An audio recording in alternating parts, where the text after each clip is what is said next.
boleh diceritakan sama kita Pak Salim, Pak Irwanto, ini gimana sih awalnya tuh sampai awalnya menjadi viral di media sosial sampai Putri Dini curhat di mana-mana, di media sosial juga jadi viral. Kok bisa?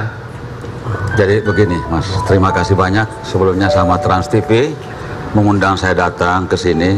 Saya menjelaskan apa adanya. Putri Dini itu adalah anak mantu saya Pak. Betul. Muhammad Ubaidillah itu adalah anak kandung saya. Sebagai orang tua yang ditinggal belum 40 hari, bicara apa yang dilontarkan di televisi itu seharusnya saya yang ngomong. Sebelum 40 hari, sebagai orang tua manapun, agama manapun, ketika ditinggal sama anaknya, itu saya yang lebih sakit Pak. Bukan dia sebagai istri. Apapun yang diberitakan sama dia itu kami tanggapi dengan santai aja Pak. Saya kebetulan orang tua rumahan Pak. Tidak ngerti main Facebookan Pak.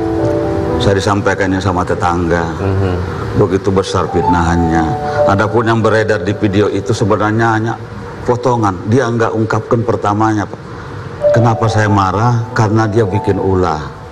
Tadinya hanya berbicara sama anak saya masalah pakaian. Kebetulan anak saya dari Makassar jauh-jauh nih. Ketika adiknya meninggal datanglah. Mungkin waktunya cuma 2-4 hari di Jakarta. Minta oleh-oleh, wajar dong namanya kakak minta kenang-kenangan.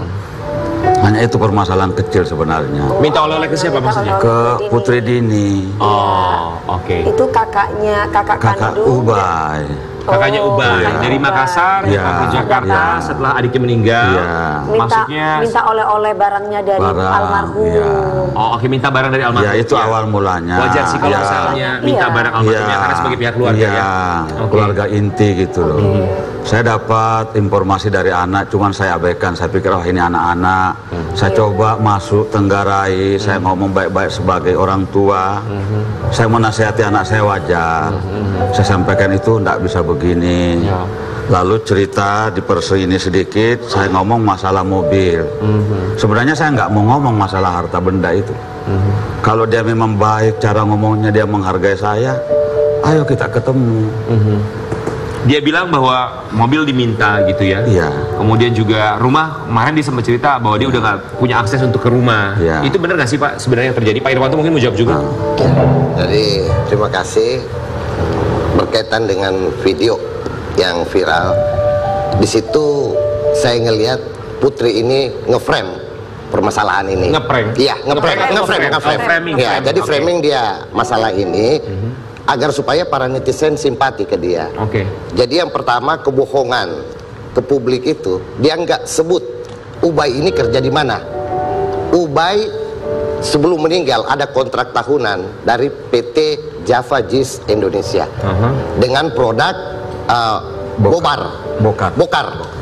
bakar. Nah, bisa dilihat di TikTok atau di Tokopedia atau di mana, brand ambasadornya itu tetap Ubay. Jadi pendapatan Ubay ini sangat gede.